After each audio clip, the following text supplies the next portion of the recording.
अस्सलाम वालेकुम स्टूडेंट्स, मैं हूं राव जहां ज़ेब अपने यूट्यूब चैनल फिजिसिस्ट जहां ज़ेब के साथ। स्टूडेंट्स, आज के लेक्चर में हम चैप्टर नंबर 19 यानी dawn of modern physics discuss करेंगे। तो चलें स्टार्ट करते हैं। Dawn of modern physics.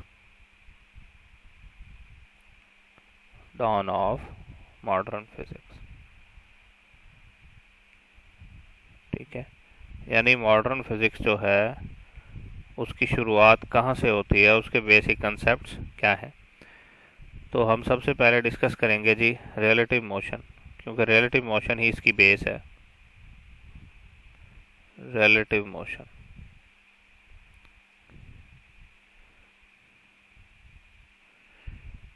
क्योंकि हम जानते हैं कि रेस्ट और मोशन जो है ये दोनों रिलेटिव होती हैं, कभी भी इंडिविजुअली मेजर नहीं की जाती। तो ये जो रिलेटिव मोशन है ये एक ऑब्जेक्ट की दूसरे के लिहाज से मोशन होगी, जिसमें हम बेसिकली वेलोसिटी को जो है वो कंसीडर करेंगे। तो इसकी मिसाल आप ऐसे ले सकते हैं कि एक प्लेटफॉर्म पे एक बंदा खड़ा हुआ है और वो अपने सामने से गुजरती हुई ट्रेन में बैठे हुए एक बंदे को देख रहा है। तो ट्रेन में बैठा हुआ बंदा जो है वो रेस्ट पे जो बंदा है उसके लिहाज से मोशन में होगा। लेकिन अगर ट्रेन के अंदर दो बंदे एक साथ ही बैठे हुए हैं तो वो एक दूसरे के लिहाज से रेस्ट में होंगे जब ट्रेन चल रही होगी। इसी के लिहाज से आपकी बुक की एक एग्जांपल को डिस्कस करते हैं, जिसमें वो कह रहे हैं कि दो कार हैं, ठीक है। दो कार हैं जो एक दूसरे के लिहाज से सेम वेलोसिटी से मूव कर रही है, ठीक है। तो फर्ज कर लें कि ये कार है, ठीक है, और दूसरी इसके साथ ये कार। ये दोनों एक दूसरे के लिहाज से कांस्टेंट वेलोसिटी से मूव कर रही हैं, यानी एक दूसरे के लिहाज से ये क्या है, रेस्ट में है, एक ही डायरेक्शन में जा रही हैं, ठीक है।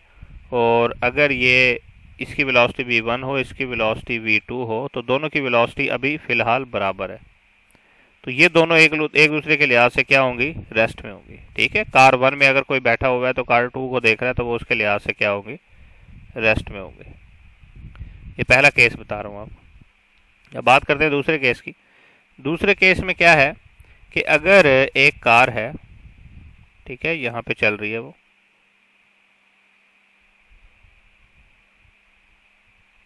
अगर एक कार है जो चल रही है, इसमें एक बंदा जो है वो बैठा हुआ है, और बैठा हुआ बंदा क्या करता है कि एक ऑब्जेक्ट को थ्रो करता है ऊपर की तरफ, ठीक है, ऊपर की तरफ उछालता है, और वो ऑब्जेक्ट फिर क्या करता है, वापस आ जाता है नीचे।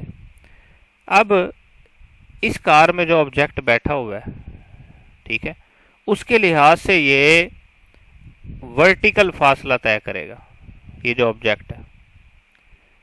यानी जो कार में बंदा बैठा हुआ है उसके लिहाज से क्या होगा भाई, उसने ऑब्जेक्ट फेंका और वो एज इट इज नीचे आ जाएगा, यानी वर्टिकल डिस्टेंस जो है वो ट्रेवल करेगा।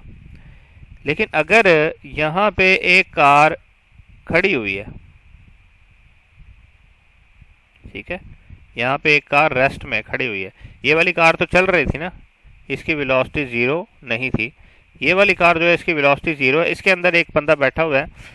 जब वो इस कार के अंदर होते हुए, ये परफॉर्म होते हुए देखेगा तो उसको ऐसा लगेगा कि ऑब्जेक्ट जो है वो ऊपर की तरफ गया है और फिर ऐसे पैराबोलिक पाथ परफॉर्म करके नीचे आया, ठीक है। किसके लिहाज से, नीचे वाली कार के लिहाज से। तो नीचे वाली कार के लिहाज से ये जो ऊपर वाली कार है, इसमें बैठे हुए बंदे ने जब ऑब्जेक्ट को ऊपर की तरफ फेंका था तो वो पैराबोलिक पाथ अडॉप्ट करके नीचे आएगा, ठीक है। तो यही रिलेटिव मोशन की वजह से फर्क पड़ता है चीज़ों पे, ठीक है जी। चलें नेक्स्ट चीज़ देख लेते हैं क्या है, जो कि है जी frame of reference. Frames of reference, ये फ्रेम ऑफ रेफरेंस कौन से होते हैं जी, ठीक है। कार्टेशियन कोऑर्डिनेट जिसमें हम मेजरमेंट करते हैं उनको हम फ्रेम ऑफ रेफरेंस कहते हैं, और ये दो तरह के होते हैं, एक इनर्शियल होता है, ठीक है, और दूसरा क्या होता है जी, नॉन इनर्शियल। तो इन दोनों में क्या फ़र्क होता है वो देख लेते हैं, ठीक है। इन दोनों में जो बेसिक डिफरेंस है वो रेस्ट और मोशन का है। यानी वो फ्रेम जो कि क्या हो जी, या तो रेस्ट में हो या यूनिफॉर्म वेलोसिटी से मूव कर रहा हो, उसको आप कहते हैं इनर्शियल फ्रेम, ठीक है। यानी अगर एक ऑब्जेक्ट जो है, जो ऑब्जर्वर है, वो इनर्शियल फ्रेम ऑफ रेफरेंस में, मतलब ये है कि वो अपने इनर्शियल फ्रेम के लिहाज से रेस्ट में होगा और इनर्शियल फ्रेम उसके लिहाज से रेस्ट में होगा, या वो यूनिफॉर्म वेलोसिटी से मूव कर रहा होगा, तो इसको कहते हैं इनर्शियल फ्रेम। इसमें क्या होता है, न्यूटन्स लॉज जो है वो होल्ड करते हैं। Newton's laws hold good. ठीक है। दूसरी तरफ देखें तो अगर इनर्शियल नॉन इनर्शियल फ्रेम की बात करें तो इसमें ऑब्जर्वर जो है या तो वो फ्रेम के लिहाज से क्या होगा जी, वेरिएबल वेलोसिटी से मूव कर रहा होगा, ठीक है, या वो क्या होगा जी, उसका जो फ्रेम है वो ऑब्जर्वर के लिहाज से वेरिएबल वेलोसिटी से मूव कर रहा होगा, और इसमें न्यूटन्स लॉज जो है वो होल्ड नहीं करते। Newton's laws do not hold good. तो ये आपने अच्छे से याद रखना है। नेक्स्ट पे मूव करते हैं और हम देखते हैं थ्योरी ऑफ रिलेटिविटी को। Theory of relativity relative motion के लिहाज से हमें चीज़ों के बारे में बताती है, और ये जो थ्योरी ऑफ रिलेटिविटी है ये दो पोर्शन में डिवाइड हो जाती है। ठीक है जी, देखते हैं वो कौन कौन से होते हैं। ठीक है जी, अब हम बात कर रहे हैं थ्योरी ऑफ रिलेटिविटी की। तो थ्योरी ऑफ रिलेटिविटी जो है वो दो पोर्शंस में डिवाइड होती है। Theory of relativity, theory of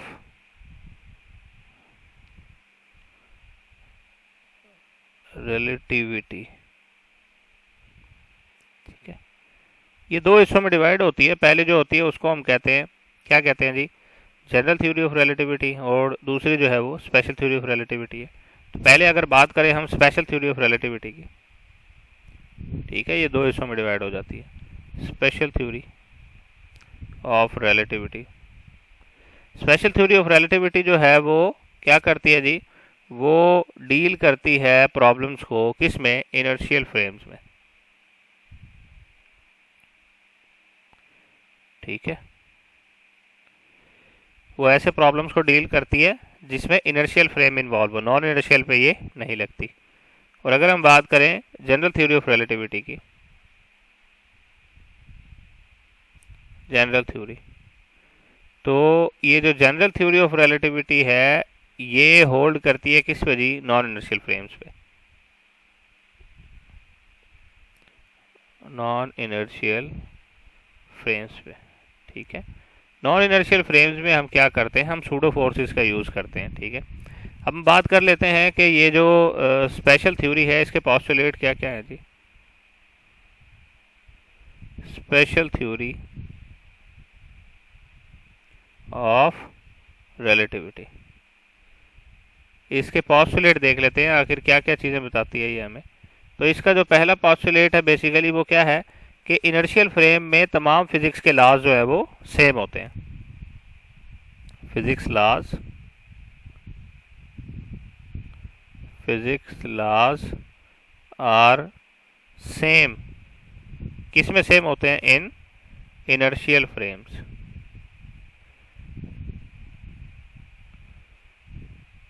दूसरा जो इसका पोस्टुलेट है वो क्या कहता है कि स्पीड ऑफ लाइट जो है एयर के अंदर या फ्री स्पेस के अंदर वो कांस्टेंट होती है। ठीक है, स्पीड ऑफ लाइट वो स्पेस के अंदर क्या होती है जी, कांस्टेंट होती है, और उसकी वैल्यू क्या होती है जी, 3 × 10⁸ मीटर पर सेकेंड। ठीक है, अब इसके जो दोनों पोस्टुलेट हैं ये बेसिकली क्या हमें बताते हैं। ठीक है, इसका एक पोस्टुलेट हमें बेसिकली यहाँ पे ये बता रहा होता है कि हम जो है इसकी किसी भी पार्टिकल की जो एब्सोल्यूट मोशन है उसको हम जो है वो डिटेक्ट नहीं कर सकते किसी भी सूरत में। ये जो पहला पोस्टुलेट है ये हमें ये बता रहा है कि किसी भी पार्टिकल की एब्सोल्यूट मोशन को हम डिटेक्ट नहीं कर सकते, क्योंकि फ्रेम्स दो तरह के, इनर्शियल और नॉन इनर्शियल, और स्पीड ऑफ लाइट जो है वो यूनिवर्सल कांस्टेंट है 3 × 10⁸। ये दो पोस्टुलेट है बेसिकली इसके। अब हम चलते हैं थ्योरी ऑफ रिलेटिविटी यानी स्पेशल थ्योरी ऑफ रिलेटिविटी की बेस पे जो हमने रिजल्ट्स निकाले हैं, जिसको हम पहला क्या है जी, टाइम डायलेशन। टाइम डायलेशन, आपने इसको अच्छे से समझना है। देखें, टाइम डायलेशन का मतलब बेसिकली ये है कि अगर एक ऑब्जर्वर जो है वो स्टेशनरी है यानी इनर्शियल फ्रेम में, ठीक है, अगर ऑब्जर्वर क्या है जी, ऑब्जर्वर स्टेशनरी है, v इज इक्वल टू 0, ठीक है, यानी किस में है जी, इनर्शियल फ्रेम में, इनर्शियल फ्रेम में, ठीक है, तो वो कोई से भी दो इवेंट के दरमियान का टाइम अगर नोट करे, स्पेसिफिक इवेंट्स का जो टाइम है, इवेंट्स का जो टाइम है, तो वो नोट करे, तो फर्ज कर लें वो टी नॉट आता है, इसको प्रॉपर टाइम कहते हैं, ठीक है। क्यों प्रॉपर टाइम कह रहे हैं, क्योंकि टाइम जो यहाँ पे ऑब्जेक्ट है वो रेस्ट में इनर्शियल फ्रेम में। अब अगर क्या हो कि वो फ्रेम ऑफ रेफरेंस के लिहाज से मूव करना शुरू कर दे, ऑब्जर्वर जो है फ्रेम ऑफ रेफरेंस के लिहाज से मूव करना शुरू कर दे, नॉन इनर्शियल फ्रेम बन जाएगा, ठीक है, किसी भी वेलोसिटी, किसे जी, विद अ वेलोसिटी v, तो क्या होगा, तब वो जो टाइम नोट करेगा, तब उन्हीं दो इवेंट्स के दरमियान का टाइम जो है वो फर्ज कर लें कितना आ गया जी, t। अब ये देखते हैं कि अब t जो है वो टी नॉट के साथ कैसे रिलेटेड होगा, यानी पहले इनर्शियल फ्रेम में जो टाइम हमने मेजर किया था और जो इस नॉन इनर्शियल फ्रेम में टाइम मेजर किया, इनके दरमियान डिफरेंस क्या होगा। तो वो डिफरेंस कैसे क्रिएट होगा जी, इस इक्वेशन से, relativistic equation, T is equal to T not over 1 minus V square over C square, ठीक है।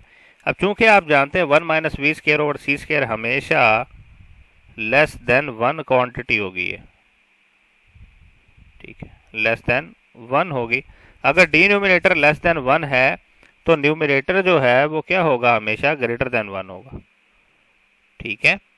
तो आप यहाँ क्या कह सकते हैं कि ये जो t है जो बाद में टाइम मेजर किया गया है, ये t नॉट से ज़्यादा है। बेसिकली इसका मतलब क्या है, इसका मतलब ये है कि पहले वो जो इवेंट था उसको करने के लिए ज़्यादा टाइम रिक्वायर था और अब जो है वो कम टाइम रिक्वायर है, यानी हमारे पास काम करने के लिए टाइम बहुत ज़्यादा अवेलेबल है, जिसको कहते हैं टाइम डायलेट हो जाना, टाइम स्लो हो जाना, ठीक है।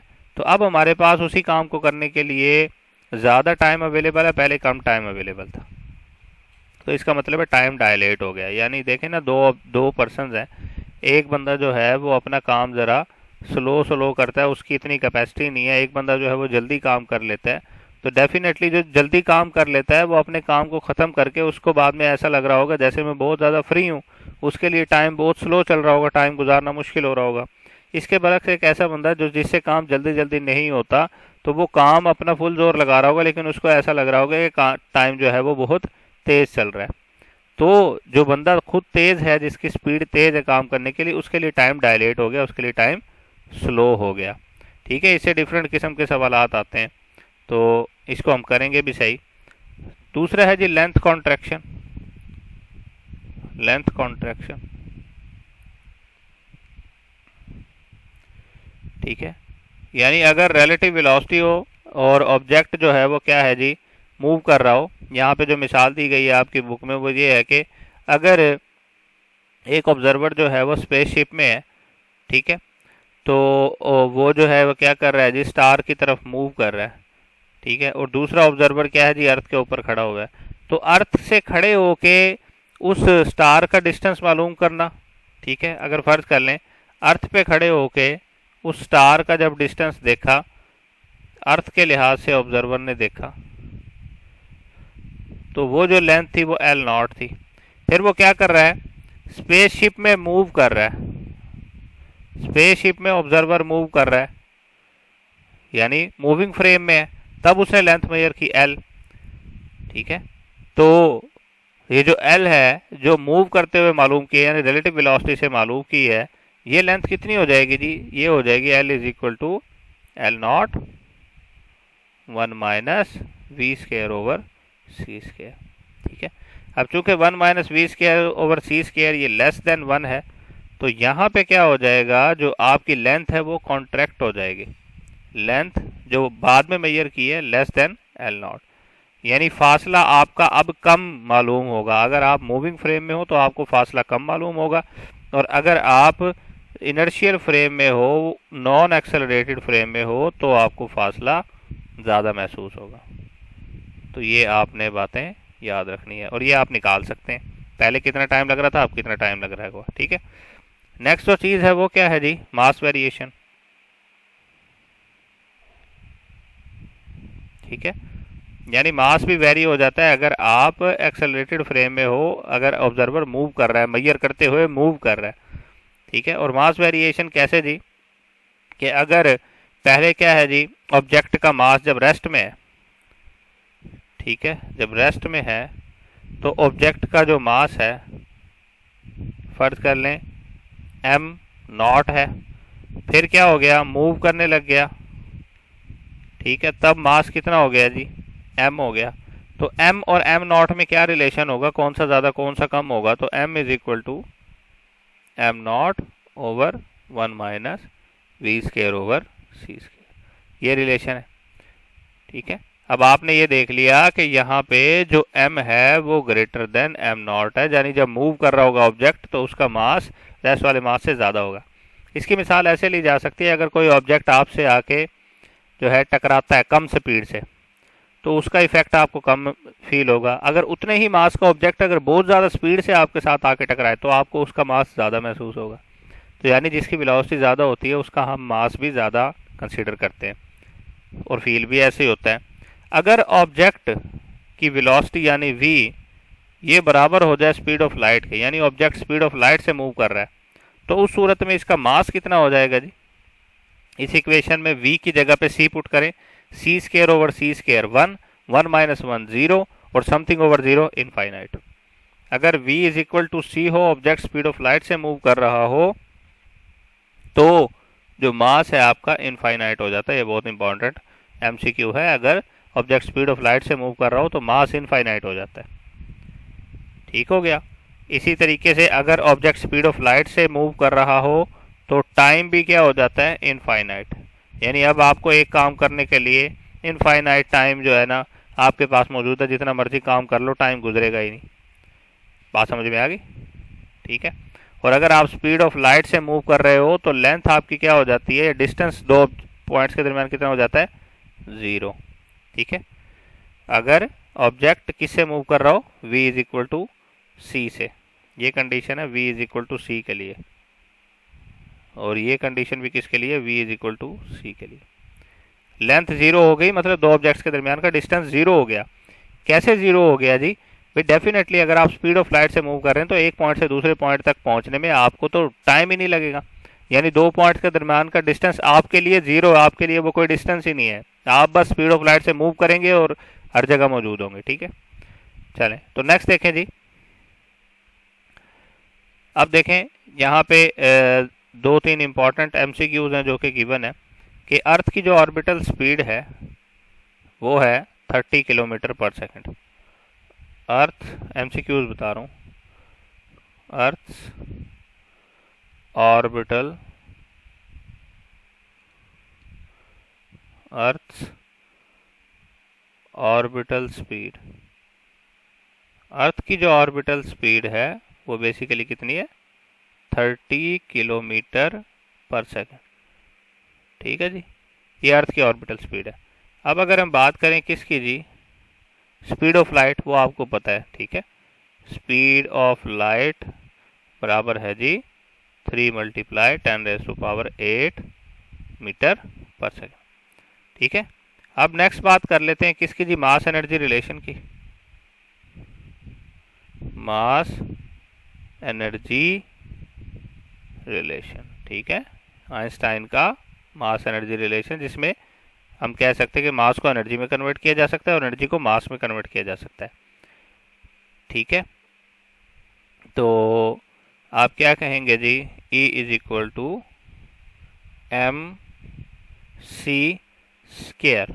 ठीक है, यहाँ पे मास जो है वो स्पीड ऑफ द ऑब्जेक्ट पे डिपेंड कर रहा है। ठीक है, अगर यहाँ पे रेस्ट की बात कर ली जाए, ऑब्जेक्ट क्या हो जी, रेस्ट में हो, ठीक है, तो रेस्ट में कितना होगा फर्ज कर लें जी, रेस्ट में एनर्जी आपकी ई नॉट, मास एम नॉट और सी नॉट स्क्वायर।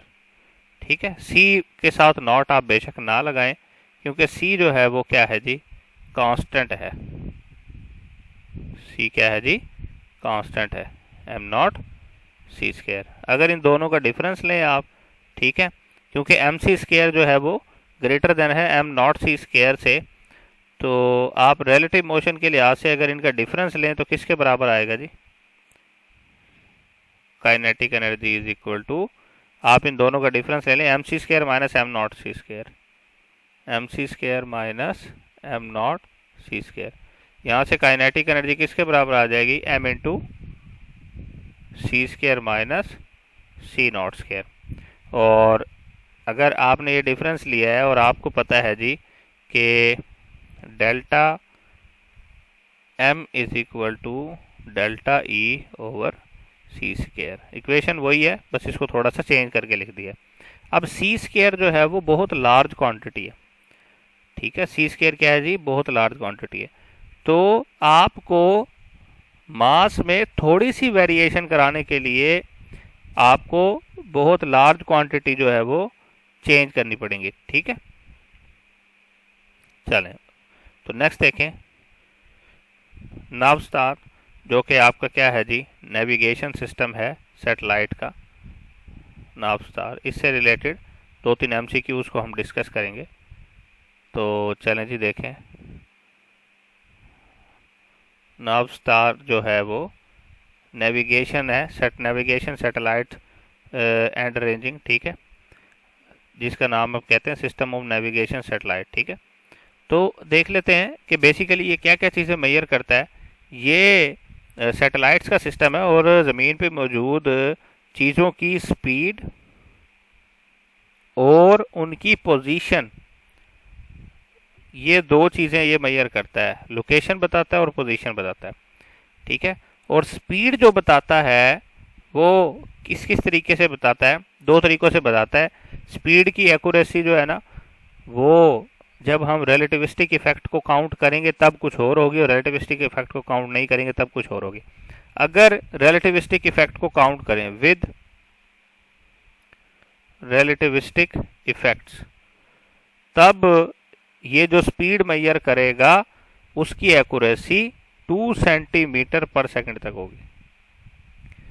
अब अगर ये विदाउट रिलेटिविस्टिक इफेक्ट मेजर करे, तब इसकी जो स्पीड की एक्यूरेसी होगी वो कितनी होगी, 20 सेंटीमीटर पर सेकंड तक। ठीक है, और अब देख लेते हैं पोजीशन।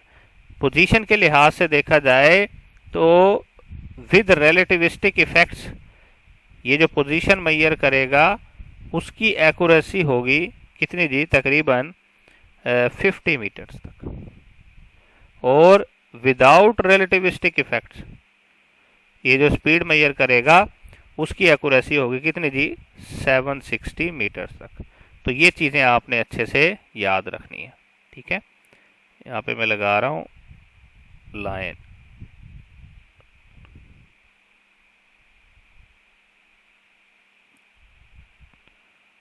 चलें जी, ठीक है, तो ये इस तरह के एमसीक्यूज आते हैं इसमें आपके पास। ठीक है, चलें जी नेक्स्ट देखें, ब्लैक बॉडी रेडिएशन है, ब्लैक बॉडी रेडिएशन। ठीक है, ब्लैक बॉडी रेडिएशन, इसके अंदर अगर बात करें कि ये ब्लैक बॉडी क्या है, ब्लैक बॉडी एक जो है वो ब्लैक कलर का मटेरियल है। ठीक है, क्या होता है जी, ये एक बॉक्स की तरह है। ठीक है, जो आपके पास इस तरीके से मौजूद है। इस बॉक्स में एक हॉलो कैविटी मौजूद है और वो कैविटी अंदर से इस तरीके के है। ठीक है, यहाँ से यहाँ तक। अब ये जो कैविटी है अंदर से, ये प्योरली ब्लैक मटेरियल का बना हुआ है, ये जो होल है। ठीक है, और ये जिस मटेरियल का बना हुआ है वो इस तरीके का है कि लाइट जब इसमें एक दफ़ा एंटर होती है तो वो टोटल इंटरनल रिफ्लेक्शन परफॉर्म करती रहती है और बाहर नहीं आती। तो ये ब्लैक मटेरियल का बना होता है, black material, purely black material, जिसको सूट भी कहते हैं। तो लाइट जब इसके अंदर एंटर होती है तो वो टोटल इंटरनल रिफ्लेक्शन परफॉर्म करती रहती है, यहीं टकराती रहती है, अंदर ही, बाहर नहीं आ पाती। तो लाइट जो है वो टोटल इंटरनल रिफ्लेक्शन परफॉर्म करती है और बाहर नहीं आती, इसलिए सारी लाइट को अब्जॉर्ब कर लेता है। ठीक है, ये जो ब्लैक बॉडी है, फिर जब आप इसको हीट करते हैं तो ये लाइट को क्या करता है, एमिट करता है। तो ये जो ब्लैक बॉडी है ये एक आइडियल एब्जॉर्बर भी है, आइडियल एब्जॉर्बर भी है, और इसी के साथ साथ ये आइडियल रेडिएटर भी है। ये दोनों एमसीक्यू आते हैं, आइडियल एब्जॉर्बर और आइडियल रेडिएटर दोनों है। ठीक है, अब हम बात कर लेते हैं एक प्लैटिनम रॉड की एग्जांपल की, जिसमें हमें रिलेशन पता चलेगा टेम्परेचर और वेवलेंथ के दरमियान। ठीक है, तो एक प्लैटिनम रॉड की बात कर रहे हैं, एग्जांपल ले रहे हैं प्लैटिनम रॉड, यानी एक प्लैटिनम रॉड है, अगर उसको हीट करें तो क्या होगा। ठीक है जी, तो इसमें क्या करेंगे जी हम, मैं ऊपर लिख देता हूँ ये सारा प्लैटिनम रॉड वाला। जब आप इसको हीट करना स्टार्ट करते हैं, ठीक है, और इसका टेम्परेचर इंक्रीज करना शुरू करते हैं, तो होता क्या है कि जब आप इसका टेम्परेचर 500 डिग्री सेंटीग्रेड तक बढ़ा देते हैं, ठीक है, अगर आप इसका टेम्परेचर जब क्या कर देते हैं 500 डिग्री सेंटीग्रेड कर देते हैं, तो ये क्या हो जाता है, डल रेड, डल रेड कलर का हो जाता है। आप टेम्परेचर मजीद इंक्रीज करें, और इंक्रीज करके कितना कर दें जी 900 डिग्री सेंटीग्रेड, तब इसका कलर क्या हो जाएगा, चेरी रेड। ठीक है, अगर आप इसका टेम्परेचर इंक्रीज करके कितना कर दें 1100 डिग्री सेंटीग्रेड, 1100 डिग्री सेंटीग्रेड पे क्या हो जाता है, ऑरेंज रेड।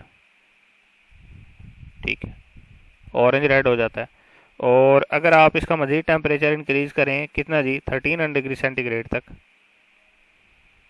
ठीक है, 1300 डिग्री सेंटीग्रेड पे ये कितना हो जाता है, ये हो जाता है जी, बल्कि 1100 पे ये हो जाएगा आपका,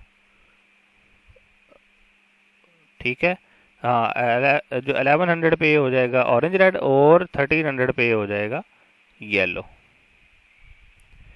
और मज़ीद इंक्रीज करें 1600 डिग्री सेंटीग्रेड तक, तो 1600 डिग्री सेंटीग्रेड पे क्या हो जाएगा, वाइट।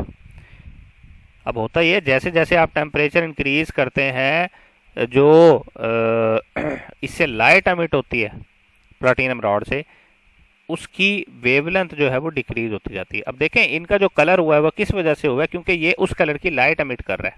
जब आप लोहे को या किसी चीज़ को गर्म करते हैं तो वो कलर्ड हो जाता है। तो कलर्ड किस सूरत में होता है, क्योंकि जैसे जैसे आप क्या करते हैं जी, टेम्परेचर बढ़ाते हैं, तो एमिट होने वाली लाइट की जो वेवलेंथ है वो कम होती जाती है, शॉर्टर वेवलेंथ। ठीक है, और एनर्जी क्या होती जाती है, उन लाइट्स की बढ़ती जाती है। ठीक है, तो यहाँ पे मैं कंप्लीट रिलेशन आपको लिख के बता रहा हूँ। टेम्परेचर इंक्रीज करने से लाइट की वेवलेंथ डिक्रीज होती है, एनर्जी इंक्रीज होती है, और फ्रीक्वेंसी भी इंक्रीज होती है। तो ये आपका हो गया ब्लैक बॉडी रेडिएशन। ठीक है जी, अब हम नेक्स्ट बात करते हैं किसकी जी, इंटेंसिटी की बात करेंगे, इंटेंसिटी डिस्ट्रीब्यूशन कर्व की, और इसमें डिफरेंट चीज़ें डिस्कस करेंगे हम। ठीक है, तो चलें स्टार्ट करते हैं। यहाँ पे आपको सामने इंटेंसिटी डिस्ट्रीब्यूशन कर्व जो है वो शो हो रही है। जो लूमर और प्रिंसियम ने जो है वो ये जो है कर्व बनाई, और इससे डिफरेंट किस्म के नताइज जो हैं वो अखज़ किए जा सकते हैं। तो देखते हैं क्या होंगे। इंटेंसिटी डिस्ट्रीब्यूशन कर्व, ठीक है, ये ब्लैक बॉडी से निकलने वाली जो लाइट है, जो रेडिएशन है, उनकी इंटेंसिटी के बारे में बता रहे हैं। देखें, वाई एक्सिस पे इंटेंसिटी और एक्स एक्सिस पे वेवलेंथ। ठीक है, अब वो कह रहे हैं कि किसी भी खास टेम्परेचर पे जो आप देखें कि इंटेंसिटी है वो यूनिफॉर्म नहीं होती। देखें एक टेम्परेचर है ना 1650 ये वाला, तो इस 1650 के ऊपर ये कर्व जो है पहले इंटेंसिटी बढ़ रही है, फिर मैक्सिमम हो रही है, फिर डिक्रीज कर रही है, तो यानी कि यूनिफॉर्म नहीं है। ठीक है, तो आप पहला नतीजा इससे क्या निकालते हैं? पहला नतीजा आप निकालते हैं इंटेंसिटी जो है not uniform, is not uniform, ठीक है, एट गिवन टेम्परेचर टी। दूसरा नतीजा आप इससे निकालते हैं जो उसको आप वेन डिस्प्लेसमेंट लॉ भी कहते हैं। ठीक है, veins law, when displacement law भी कहते हैं। वेन डिस्प्लेसमेंट लॉ क्या कहता है? आप तवज्जो करें तो जैसे जैसे वेवलेंथ बढ़ रही है वैसे वैसे इंटेंसिटी भी बढ़ती जा रही है और एक खास पॉइंट पे जाके ये मैक्सिमम हो जाती है। जिस पॉइंट पे जाके इंटेंसिटी मैक्सिमम हो जाती है उस पॉइंट पे जो वेवलेंथ होती है उसको कहते हैं लैम्डा मैक्सिमम। ठीक है, तो वेन ये कहता है कि लैम्डा मैक्सिमम और उस पॉइंट पे जिस टेम्परेचर पे हम वो ले रहे हैं इंटेंसिटी, इन दोनों का प्रोडक्ट क्या होता है जी? कांस्टेंट होता है, जिससे ये साबित होता है कि wavelength at which intensity is maximum is inversely proportional to temperature. और ये जो कांस्टेंट होता है lambda M T is equal to constant, इस कांस्टेंट की जो वैल्यू है वो देख लें क्या होती है। इस कांस्टेंट की जो वैल्यू है वो बराबर होती है 2.9 मल्टीप्लाई 10⁻³ मीटर केल्विन। तीसरा इससे जो नतीजा निकलता है वो होता है आपका क्या जी? Stephen law. ठीक है, ये देखें जी, तीसरा जो आपका लॉ है वो है जी, तीसरा जो पॉइंट इससे बनता है जो आपके सामने बन रहा है स्टीफन लॉ। स्टीफन लॉ क्या कहता है? जो लाइट एनर्जी एमिट हो रही है, इससे जो ब्लैक बॉडी से लाइट एनर्जी एमिट हो रही होती है वो एनर्जी पर सेकंड पर यूनिट एरिया जो है वो किसके बराबर होती है? एनर्जी पर सेकंड पर यूनिट एरिया। इसको हम सिर्फ पूरे को क्या लिख देते हैं? ई। और ये क्या है जी? डायरेक्टली प्रोपोर्शनल होती है 4th पावर ऑफ टेम्परेचर। और यहाँ से हम क्या कह सकते हैं? E is equal to sigma T की पावर 4। ये जो सिग्मा टी की पावर 4 है ये आपकी रेडियंट इंटेंसिटी है और ये जो सिग्मा है ये स्टीफन बोल्ट्जमैन कांस्टेंट है। ठीक है, स्टीफन कांस्टेंट।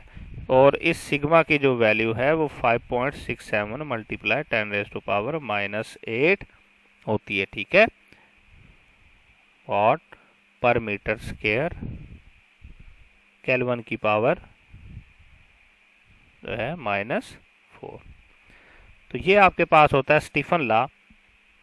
और यहाँ पे मैं बता देता हूँ आपको इंटेंसिटी डिस्ट्रीब्यूशन कर्व को थोड़ा सा मैं एग्जांपल जो है ना एक्सप्लेन कर देता हूँ। देखें, जैसे जैसे वेवलेंथ बढ़ रही है एक्स एक्सिस पे, वाई एक्सिस पे इंटेंसिटी बढ़ रही है। वेवलेंथ के साथ साथ इंटेंसिटी पहले इंक्रीज करती है, मैक्सिमम पे पहुंचती है, फिर मजीद वेवलेंथ बढ़ाएं तो इंटेंसिटी डिक्रीज होना शुरू हो जाती है। ठीक है, तो इंटेंसिटी डिस्ट्रीब्यूशन कर्व को मैं क्या कर रहा हूँ यहाँ पे जो है वो एक्सप्लेन कर रहा हूँ। चौथा पॉइंट है हमारा। ठीक है, तो क्या होता है जी? इंटेंसिटी पहले क्या करती है? इंक्रीजेस। ठीक है, पहले इंटेंसिटी क्या करती है? इंक्रीज करती है विद वेवलेंथ। उसके बाद क्या होता है?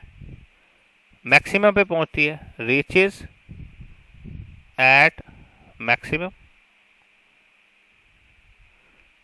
ठीक है, उसके बाद क्या होता है जी? Then decreases as wavelength increases further. ठीक है, तो पहले इंक्रीज होती है, मैक्सिमम पे पहुंचती है, फिर डिक्रीज होना शुरू हो जाती है। तो ये वेवलेंथ का रिलेशन आ गया। ठीक है, अब बात कर लेते हैं जी प्लांक्स अजम्पशन की, कि प्लांक्स ने ये जो ब्लैक बॉडी रेडिएशन निकल रही है इसके बारे में क्या कहा। प्लांक्स एजम्पशन, प्लांक्स ने ये कहा कि ये जो लाइट एनर्जी निकल रही है ये कॉन्टिन्यूस वे में नहीं निकलती, जैसी ये कॉन्टिन्यूस वे में शो की गई है, ये डिस्क्रीट पैकेट्स की शक्ल में निकलती है।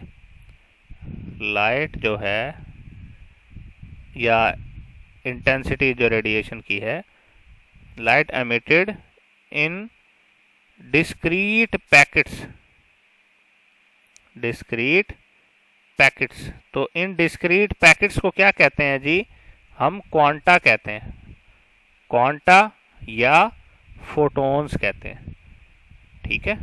और इन फोटॉन्स की जो एनर्जी है वो किसके बराबर होती है जी, वो एनर्जी बराबर होती है E is equal to H F, ठीक है। H जो है वो क्वांटम ऑफ फोटोन है, E is equal to H F आ गया, ठीक है। H जो है वो प्लांक्स कांस्टेंट या क्वांटम ऑफ फोटोन है, H is Planck's constant, Planck's constant. और H की वैल्यू जो है 6.63 मल्टीप्लाई 10⁻⁻34 जाउल सेकंड होती है, ठीक हो गया। इस पे जो है मैक्स प्लांक को एक नोबेल प्राइज भी दिया गया था 1918 में। बात कर लेते हैं अब फोटोन की। तो ये फोटोन क्या चीज़ है जी, फोटोन जो है वो लाइट का पार्टिकल है, छोटा, ठीक है। लाइट जो है वो फोटोन्स की शक्ल में एमिट होती है, डिस्क्रीट पैकेट है, एक सबसे छोटा पैकेट है फोटोन। अगर बात की जाए इसकी एनर्जी की, तो इसकी एनर्जी बराबर होती है E is equal to P C, ठीक है। यहाँ से P C is equal to E की जगह क्या लिखेंगे, एच एफ। यहाँ से आप इसका मोमेंटम निकाल सकते हैं, P is equal to H F over C. और आप क्या कर सकते हैं, F ओवर सी बराबर होता है किसके जी, लैम्डा के। तो P is equal to H over lambda. तो ये आपने फोटोन का क्या निकाल दिया जी, मोमेंटम निकाल लिया, ठीक है जी। अब नेक्स्ट बात करते हैं interaction of electromagnetic radiation with matter, और जिसके अंदर आप पहला जो आपका पोर्शन है वो क्या बताएंगे जी, पहला आप पोर्शन बताएंगे फोटोइलेक्ट्रिक इफेक्ट का। तो देखें जी, फोटोइलेक्ट्रिक इफेक्ट को डिस्कस कर रहे हैं, फोटो इलेक्ट्रिक इफेक्ट, ठीक है। फोटोइलेक्ट्रिक इफेक्ट क्या है जी, अगर मेटल सरफेस के ऊपर फोटॉन्स डाले जाएं, वो फोटोन जिनकी एक सूटेबल फ्रीक्वेंसी हो, फर्ज कर लें ये मेटल सरफेस है, ठीक है, और इसके ऊपर आप क्या डाल रहे हैं जी, फोटॉन्स, ठीक है। फोटॉन्स जिनकी एनर्जी जो है वो फर्ज कर लें क्या है, E is equal to H F है। तो और इनकी फ्रीक्वेंसी जो है वो स्पेसिफिक फ्रीक्वेंसी है, एक सूटेबल फ्रीक्वेंसी है। तो फोटॉन्स क्या करेंगे, जाके मेटल के इलेक्ट्रॉन्स से टकराएंगे और इलेक्ट्रॉन्स को एक ख़ास फ्रीक्वेंसी पे एमिट कर देंगे, ठीक है, एमिटेड इलेक्ट्रॉन्स। इस प्रोसेस को कहते हैं फोटोइलेक्ट्रिक इफेक्ट, यानी फोटोन जब मेटल से आके टकराता है तो मेटल के अंदर मौजूद इलेक्ट्रॉन्स को यहाँ से एमिट कर देता है, इसको फोटोइलेक्ट्रिक इफेक्ट कहते हैं, ठीक है। यहाँ पे लिख देता हूँ emission of electron, emission of electrons from metal surface when light या photons of suitable frequency falls on it। तो इसको कहते हैं आप क्या जी, फोटोइलेक्ट्रिक इफेक्ट। तो फोटोइलेक्ट्रिक इफेक्ट को समझने के लिए हम इसकी जो है डायग्राम को डिस्कस कर लेते हैं। तो देखें जी, आपके सामने ये फोटोइलेक्ट्रिक इफेक्ट की डायग्राम मौजूद है, जिसमें आपको दिखाया जा रहा है कि एक कैथोड सी है, एक एनोड है, ठीक है। होता क्या है कि लाइट, इंसिडेंट लाइट जो है वो आके कैथोड से टकराती है, कैथोड से इलेक्ट्रॉन्स एमिट होते हैं। इलेक्ट्रॉन्स जैसे ही एमिट होते हैं तो साथ एनोड मौजूद है, एनोड इलेक्ट्रॉन्स को अट्रैक्ट कर लेता है, ठीक है। तो इलेक्ट्रॉन्स जो है वो अट्रैक्ट हो जाते हैं और मूव करते करते कहाँ पे आ जाते हैं, positive terminal of the battery पे। और पॉजिटिव टर्मिनल से करंट निकल के कहाँ फ्लो होना शुरू हो जाता है, पूरे सर्किट में फ्लो होना शुरू हो जाता है नेगेटिव टर्मिनल तक, ठीक है। तो इसको कहते हैं जी फोटोइलेक्ट्रिक इफेक्ट। और फोटोइलेक्ट्रिक इफेक्ट की वजह से जो करंट पैदा होता है उसको क्या कहते हैं, उसको कहते हैं जी फोटो इलेक्ट्रिक करंट। ठीक है, इसको कहते हैं फोटो इलेक्ट्रिक करंट। ठीक है, अब बात यह है कि इसमें तो जब आपने लाइट डाली थी कैथोड पे तो कैथोड से इलेक्ट्रॉन निकले थे, एनोड पे पॉजिटिव था इसलिए उसने अट्रैक्ट कर लिए थे। अब अगर आप maximum kinetic energy of electron निकालना चाहते तो कैसे निकालेंगे? Maximum kinetic energy of electron या stopping potential. Maximum kinetic energy of electrons, ठीक है, ये निकालना चाहते हैं तो कैसे निकालेंगे? ठीक है, आप क्या करेंगे, बैटरी की पोलैरिटी को रिवर्स कर देंगे। रिवर्स पोलैरिटी, जब आप बैटरी की पोलैरिटी को रिवर्स करेंगे यानी ये वाला नेगेटिव और ये वाला पॉजिटिव हो जाएगा, तो नेगेटिव आप देखेंगे कि जाके कनेक्ट हो रहा है एनोड से और पॉजिटिव जाके कनेक्ट हो रहा है कैथोड से। अब क्या होगा कि जब लाइट पड़ेगी इसके ऊपर कैथोड के ऊपर तो इससे इलेक्ट्रॉन निकलेंगे, लेकिन जो एनोड है वो तो नेगेटिव है, तो इलेक्ट्रॉन जो है वो नेगेटिव एनोड से रिपेल होंगे। पहले जो एनोड जो है वो इलेक्ट्रॉन्स को रिपेल करता रहेगा, लेकिन कुछ ना कुछ इलेक्ट्रॉन इसमें दाखिल होते रहेंगे और करंट फ्लो करता रहेगा थोड़ा थोड़ा। आप क्या करें, बैटरी जो आपने अप्लाई की है रिवर्स पोलैरिटी वाली, उसका नेगेटिव पोटेंशियल इंक्रीज करते जाएं। जैसे जैसे इंक्रीज करते जाएंगे तो एक खास पोटेंशियल पे जाके क्या होगा कि जो सबसे ज़्यादा एनर्जी वाला इलेक्ट्रॉन बी कैथोड से निकल रहा होगा वो एनोड से क्या हो जाएगा, रिपेल हो जाएगा और इसमें दाखिल नहीं होगा और करंट वहाँ पे क्या हो जाएगा, जीरो हो जाएगा। तो उस टाइम पे जो बैटरी का नेगेटिव पोटेंशियल होगा उसको आप क्या कहेंगे, स्टॉपिंग पोटेंशियल। ठीक है, स्टॉपिंग पोटेंशियल। ये क्या होता है, potential at which current stops, ये भी कह सकते हैं, या the potential at which electron of maximum kinetic energy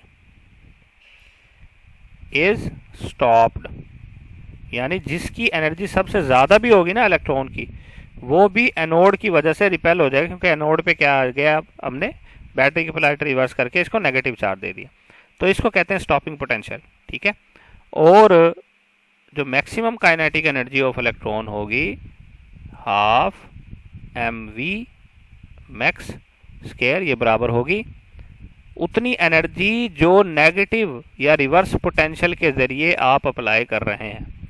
half mv max square is equal to V not ही, वी नॉट जो है वो स्टॉपिंग पोटेंशियल है। अब देख लेते हैं स्टॉपिंग पोटेंशियल जो है वो किन किन चीज़ों पर डिपेंड करता है। Dependence of V not on intensity. हम क्या देख रहे हैं, स्टॉपिंग पोटेंशियल की इंटेंसिटी के ऊपर जो है वो डिपेंडेंस देख रहे हैं। ठीक है, तो बेसिकली ये जो इंटेंसिटी है ये क्या बताती है हमें, इंटेंसिटी हमें बताती है नंबर ऑफ फोटॉन्स। ठीक है, नंबर ऑफ फोटॉन्स के बारे में बताती है, एनर्जी ऑफ फोटॉन्स के बारे में नहीं बताती। इससे जो इलेक्ट्रॉन निकलते हैं, ठीक है, ये करंट के बारे में बताती है, अमाउंट ऑफ करंट, क्या करंट कितना आ रहा है, अमाउंट ऑफ करंट। ठीक है, तो यहां से मैं आपको ग्राफ बना के समझा रहा हूं इंटेंसिटी का, अगर आपने इफेक्ट देखना है तो देखें जी, ये y एक्सिस है, ये x एक्सिस है। ठीक है, तो दो लाइट्स, दो फोटोन जिनकी इंटेंसिटी जो है वो डिफरेंट है, एक ये है I1 और ये है I2। I1 की इंटेंसिटी I2 से कम है, लेकिन ये दोनों ही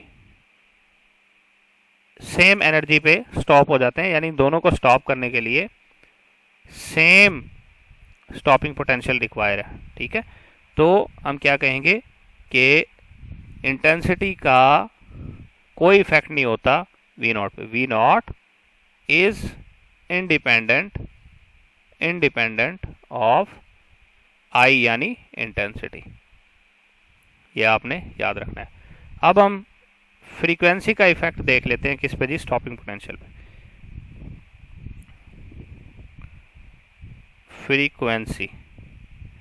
फ्रीक्वेंसी बेसिकली हमें क्या बताती है? फ्रीक्वेंसी बताती है हमें energy of photon, energy of photon. तो ग्राफ बना लेते हैं और इसका इफेक्ट देख लेते हैं। तो ये आपके सामने जी वाई एक्सिस, ये एक्स एक्सिस। यहाँ पे क्या है जी, दो डिफरेंट इंटेंसिटी वाले जो है वो क्या है जी, आपके लाइट है। और एक फर्ज कर लें ये लाइट है, ठीक है।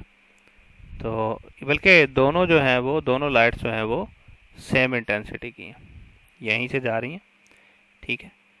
अब क्या होगा कि जिसकी फ्रीक्वेंसी कम होगी फोटोन की, उससे जो इलेक्ट्रॉन निकलेगा वो पहले स्टॉप हो जाएगा, और जिसकी फ्रीक्वेंसी ज़्यादा होगी वो बाद में जाके स्टॉप होगा, F1 F2, ठीक है। तो क्या हुआ कि स्टॉपिंग पोटेंशियल जो है, स्टॉपिंग पोटेंशियल यानी V जो है डायरेक्टली प्रोपोर्शनल टू फ्रीक्वेंसी है। जिस फोटोन की फ्रीक्वेंसी ज़्यादा होगी उसकी मदद से जो इलेक्ट्रॉन निकलेगा उसको रोकने के लिए ज़्यादा स्टॉपिंग पोटेंशियल आपको अप्लाई करना पड़ेगा। चलें नेक्स्ट देखते हैं, फोटोइलेक्ट्रिक इफेक्ट को ही देख रहे हैं अभी। तो फोटोइलेक्ट्रिक इफेक्ट जो है, देखें आप जितने भी नंबर ऑफ फोटोन्स डाल लें मेटल के ऊपर, अगर उनकी फ्रीक्वेंसी सूटेबल फ्रीक्वेंसी नहीं है तो इलेक्ट्रॉन एमिट नहीं होगा, फोटोइलेक्ट्रिक इफेक्ट नहीं होगा, ठीक है। तो वो मिनिमम फ्रीक्वेंसी जिस पे इलेक्ट्रॉन एमिट होना शुरू हो जाए उसको थ्रेशोल्ड फ्रीक्वेंसी कहते हैं। तो बात कर रहे हैं थ्रेशोल्ड फ्रीक्वेंसी, ठीक है। Minimum frequency eight which an electron is emitted, electron जो है वो सरफेस से निकल जाए, उसको कहते हैं थ्रेशोल्ड फ्रीक्वेंसी। और इसी को कट ऑफ फ्रीक्वेंसी भी कहते हैं। तो ये आपने अच्छे से याद रखना है, इसी को कट ऑफ फ्रीक्वेंसी भी कहते हैं, ठीक है। और इसकी एक खास वैल्यू होती है, ठीक है। अब जो इलेक्ट्रॉन्स एमिट हो रहे होते हैं वो डिफरेंट एनर्जी के इलेक्ट्रॉन्स एमिट हो रहे होते हैं, ठीक है। जब आपने फोटोन डाले थे तो इलेक्ट्रॉन एमिट हुए थे ना, तो वो जो इलेक्ट्रॉन्स एमिट हो रहे होते हैं उनकी एनर्जी डिफरेंट होती है, और एनर्जी ऑफ इलेक्ट्रॉन जो है वो डिपेंड करती है मेटल सरफेस और फ्रीक्वेंसी ऑफ इंसिडेंट लाइट में, ठीक है। Energy of photo electrons depends on, किन किन चीज़ों पर डिपेंड करती है जी? पहली चीज़ है क्या जी, मेटल सरफेस, कि मेटल सरफेस कौन सी है, डिफरेंट मेटल सरफेस से डिफरेंट एनर्जी के इलेक्ट्रॉन्स निकलते हैं। और दूसरा frequency of incident light, frequency of photon या इंसिडेंट लाइट। तो ये आपने देख लिया। अब एक ख़ास एनर्जी होती है कि जिस एनर्जी पे जाके अगर फोटोन की वो एनर्जी हो तो ही इलेक्ट्रॉन एमिट होते हैं, अदरवाइज नहीं होते। जैसे थ्रेशोल्ड फ्रीक्वेंसी थी, वैसे जो एनर्जी होती है उसको वर्क फंक्शन कहते हैं, ठीक है, वर्क फंक्शन। तो वर्क फंक्शन को फाई से शो करते हैं। ये होता क्या है, the minimum energy at which electrons are emitted, minimum energy at which electrons are emitted, electrons emit होना स्टार्ट हो जाएं, तो इसको आप क्या कहते हैं जी, वर्क फंक्शन कहते हैं, ठीक है। अगर आप काइनेटिक एनर्जी और टाइम का ग्राफ देखें तो वो कुछ इस तरीके से होगा, तवज्जो करनी है।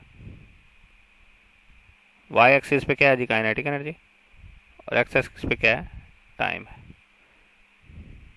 ठीक है।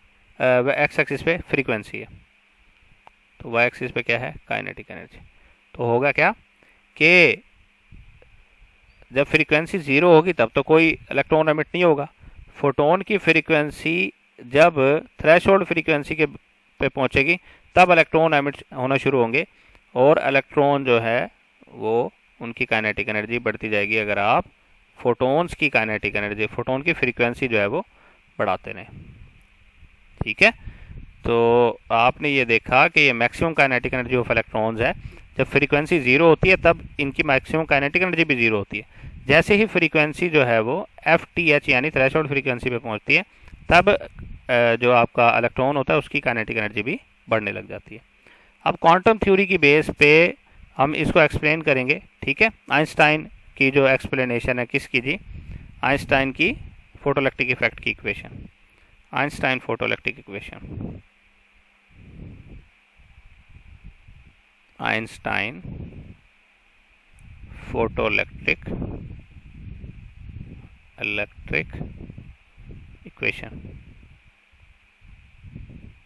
आइंस्टाइन फोटोइलेक्ट्रिक इक्वेशन क्या कहती है कि फर्ज कर लें E is equal to H F energy का जो है फोटोन आ रहा था वो आके किससे टकराया जी, मेटल की सरफेस से टकराया।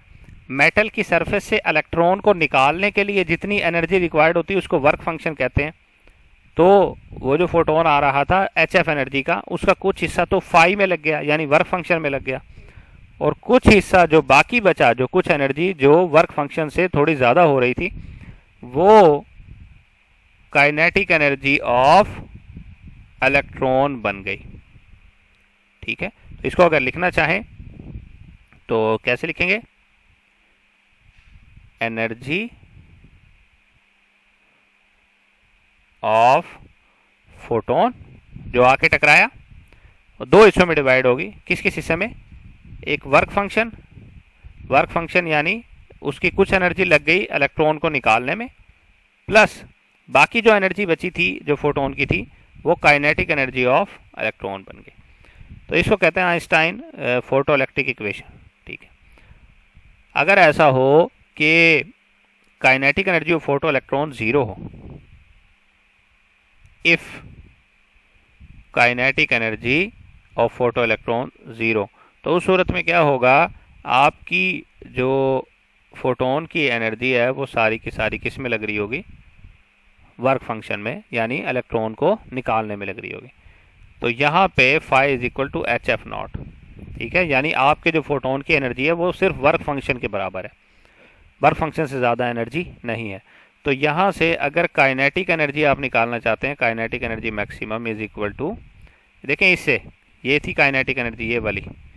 ठीक है, kinetic energy is equal to ये राइट साइड लेफ्ट साइड वाला एच एफ माइनस फाई था, फाई किसके बराबर आया था, एच एफ नॉट के, एच एफ नॉट। ये आपके सामने इक्वेशन आ गई। ठीक है, ये आपने अच्छे से याद रखना है।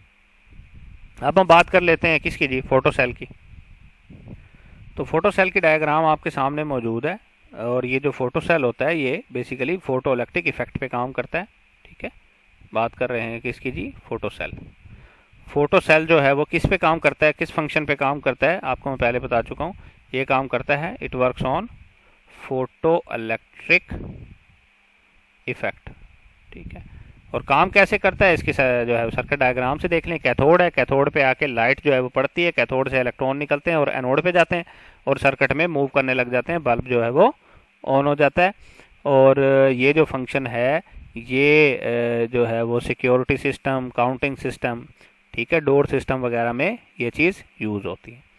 ठीक है, ये आपने अच्छे से बात याद रखनी है। तो ये था बच्चे हमारा आज का लेक्चर, और इसके हवाले से कोई सवाल हो तो आप हमसे पूछ सकते हैं। नेक्स्ट वीडियो तक के लिए अल्लाह हाफ़िज़।